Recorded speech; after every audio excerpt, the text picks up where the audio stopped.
For undergrad, I took about $18,000 in total. As for grad school, oh gosh, I initially had a full ride the first year, and then the second year came, I talked to financial aid and they were like, surprise, you only had a full ride for your first semester. And so I ended up taking about $100K extra in student loans that should have never been taken out. As soon as we opened up my student loans, I was delinquent, and I think my first payment due was like $1,500, which I don't think I even made in a month. $1,500 a month? That's more than you make? You went to grad school so you could make less than $18,000 a year? My God, I've known cashiers who make more than that. Is she even trying? I bet she wasn't even working full time. So, this Buzzfeed video interviews 3 different women. One 18-year-old, one 28-year-old, and one 38-year-old, who all talk about their experience with student debt. Considering our current state of affairs, I wonder how they're doing. This video was released only a few days before the lockdown, so I can only imagine how they're handling all their debt with no jobs. I think now is as important time as any to not let the coronavirus crisis go to waste, because while certainly a lot of bad can happen in the next few months, in the long term, coronavirus could be the strong crisis that everyone needs to get their shit together. At the very least, it will help a massive amount of people realize why they shouldn't go out purchasing a bunch of things they can't afford with debt. Anytime you're about to make a stupid purchase, you can think about the lockdown. There is a cost to doing things that are irresponsible. Making bad decisions destroys your ability to survive a crisis, and crisis is a guarantee. Now, crisis has many forms, but you can be certain that your life will never go perfectly, so you need to be prepared for bad things to happen to you, because they will. People seem to be under this delusion that if everything goes well, then I can afford the $1,500 a month minimum payment that it's going to cost me to make this stupid decision. There's a cost to that behavior. Let's see how our first example, JC, is handling that cost. I was jumping from job to job just trying to keep a roof over my head, and I got super lucky one day because I was pounding the pavement looking for jobs. The job turned out to be processing student loans, and since then I figured out how to keep my loans in repayment, but I'm actually currently paying zero because I don't even make enough to be paying monthly rates. Well, that's interesting. This whole segment from Buzzfeed is all about how predatory student loans are, and JC's answer to fix her life is to make a deal with the devil and work for a company that hands out predatory loans to helpless victims like herself. You don't see anything wrong with that? You are on BuzzFeed to warn people so you look like a moral person, but when you aren't on camera, you go out there and help sign people up for loans so they are doomed just like you.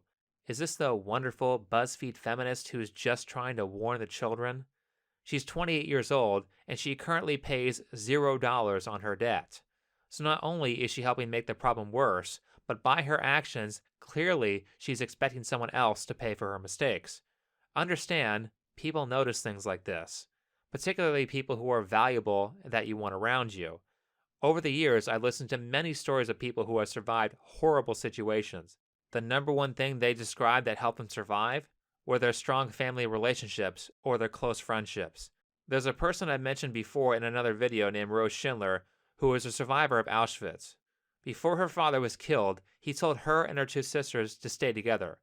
The reason they survived that concentration camp is because they did favors for each other. Starvation was one of their major issues, so if one of them found access to extra food from the cafeteria, she would share it with the others so they wouldn't die of starvation or be killed because they were too thin and unable to work. That's just one of the many things they did to help each other survive. They had a massive advantage over people who were by themselves. JC's actions say that when someone does her a favor, like give her $100,000 so she can go to grad school, she has no intent on returning the favor. In fact, instead of trying to make it right, she goes out of her way to find solutions on how to not return what she owes. Not only that, but she is willing to stab people in the back by dooming them to the same fate if it suits her own needs. Like I said, people notice this kind of stuff. And what it says is that anyone who would be of value to you in a crisis, whether it's a Holocaust or you being late on your rent, will want nothing to do with you. Those strong connections that she needs to survive won't be there, because the only people she's going to be able to attract are highly selfish people like herself. Within the span of about 4 or 5 years, it went from like 117K and now it's 145K, I believe, the last time I checked. So it is nerve-wracking, but I'm hoping that within 10 years, I'll figure out how to get it all forgiven. And there we have it. It's all okay because Bernie Sanders is going to save us. Hopefully in the next 10 years, I'll figure out how to get the loan forgiven.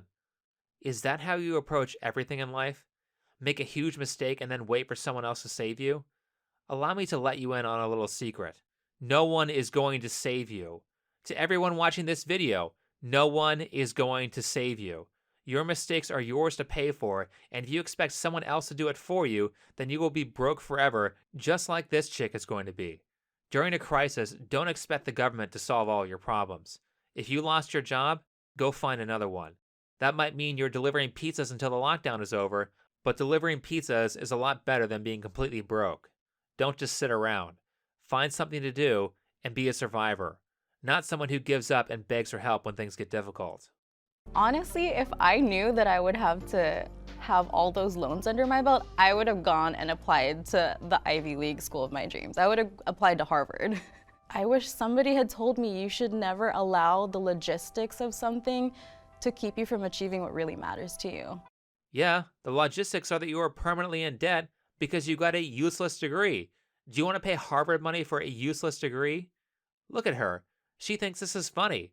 Well, I'm going to be in debt for the rest of my life, so I might as well just go to a school that's 63% more expensive than the average school. Who cares? I'm not paying for it. You know what, girls? Go for your dream. It's someone else's dime anyway. These are the people who want student loan forgiveness. If someone else pays for it, then they don't learn from the error, and they will just keep making the same colossal mistake over and over again. Next victim. I went to law school and I studied abroad, so I have a little bit of loans from that, but school was actually less expensive. A huge portion of my loans are from 1 year of grad school I did when I moved back to the States. I originally had about $75,000 in loans from that 1 year of grad school. It's now up to almost $150,000. Well, look at that. She studied abroad. Great. So the taxpayers paid for you to take a vacation, and now you're $150,000 in debt. Straight out of school, the economy was horrible, and I was struggling and realized it just wasn't even what I wanted to do. Now I do something completely different where I don't earn a ton of money. I'm on income-based repayment, so I make really small payments. And they call it negative amortization, where I'm now accruing interest on the interest. In my mind, I was thinking, well, I'm gonna be a lawyer, I'm gonna make tons of money. I know it's gonna take me some time, but I'm gonna pay off these loans. You spent $150,000 on a law degree and just decided that it wasn't for you. Honey, you don't have a choice. You need to get off your ass and work. Now you do something completely different where you don't earn a ton of money? What are you, a waitress? You spent $150,000 on college so you could become a waitress? This is our modern, empowered woman. She's college educated and she's strong and independent, except for the massive loan she isn't paying. Oh wait, it's worse than that because she's on income-based repayment with a loan that has compounded interest. That's more than nothing, but I guess it's like our first victim. She also intends to never pay this loan off. More importantly, she now has a disincentive to make more money because as soon as she does, her payments are going to go up. You are doing income-based payments on a compounded interest loan where you aren't even paying the interest. What are you going to do in 4 to 5 years when that loan is $200,000? She could solve this problem. Be a lawyer for a few years and then go follow your passion. Lots of people do things they don't want to do to get out of debt. But from the looks of it, she doesn't want to fix her life. She's going to be poor forever and be destroyed anytime the slightest thing goes wrong. I really didn't understand the magnitude of what taking out that money would mean. You took out over $100,000 in student loans and you didn't understand the magnitude of that decision? So you're an idiot. Just say it. Hell, I'll say it. I took out student loans when I was in college, and I'm an idiot. That was a horrible decision on my part, and I've been saying that ever since I graduated. Guess what? Because I say that to myself, I pay ahead on my student loans. Guess what? They're almost paid off. I didn't go out and make the problem worse by obtaining a useless undergrad degree, only to go to an expensive grad school to get another useless degree. I stopped at the first one, and now I'm solving the problem. I didn't say, well, I'm going to make a bunch of money in the future, so it doesn't matter how much debt I take out. That statement is one of the dumbest rationalizations that people use for taking out debt. Last victim. When I was debating taking out loans, it wasn't really a question. The federal government allows first-year undergrad students who are dependent to take out about $5,500 worth of loans. Although I knew it was a huge financial commitment to take on, especially at such an early stage in my academic career, I decided to take that out just because I thought it was worth coming out here for. Isn't that great? Our last victim, Lexi, is only 18, and she's already $5,500 in debt. Wow. And how about this?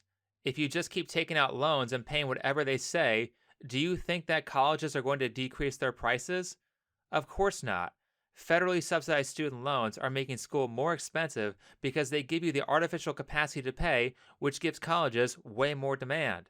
Not only are you ruining your life, but every time you take out a student loan to meet the demands of the college, you are making the problem worse. I thought taking out loans was worth it in the end just because I was able to attend my dream school, and I'm currently attending my dream school. You don't get to go to your dream school if you are broke.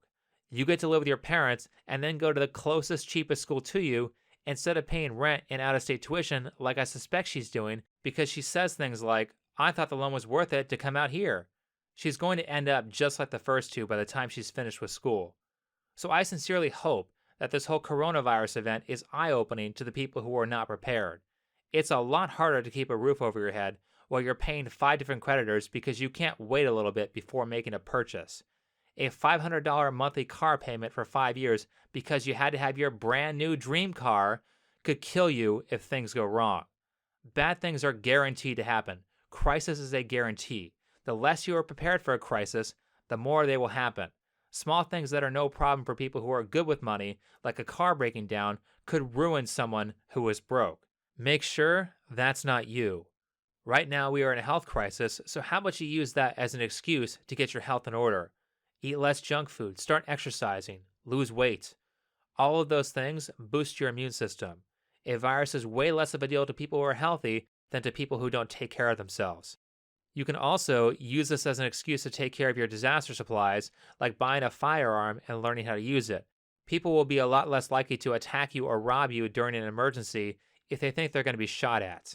You can stock up on 1 to 3 months of food and water so you don't have to panic if the food supply chain ever goes down, as it sometimes does during disasters.